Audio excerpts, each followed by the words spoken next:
Hi, Michelle here. Have you ever heard people talk about codependency and you thought, oh, that's not me? You thought that it has to do with substance abuse and people enabling and making excuses for substance abusers?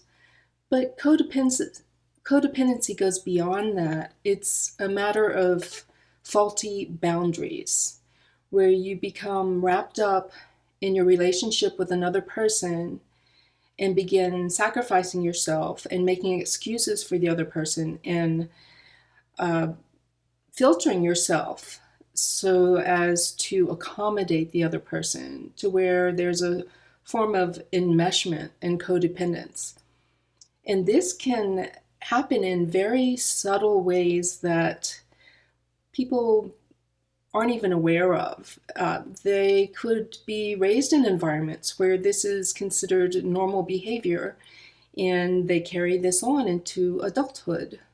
For example, you may be trying to manage another person's reactions to what you might have to say, and so you don't confront them and you make excuses for their behavior where they may be crossing your boundaries and violating your boundaries.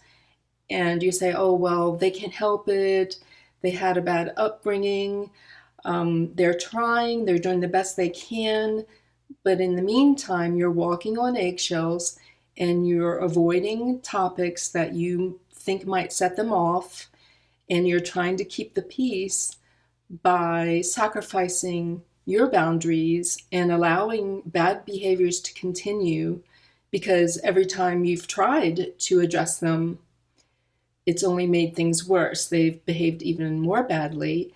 And then you say, well, maybe if I approach a different way, if I do this, things will get better. And you keep on allowing your boundaries to be violated. And in the meantime, you're codependent because you are filtering and conforming yourself to keep the peace and making excuses for them.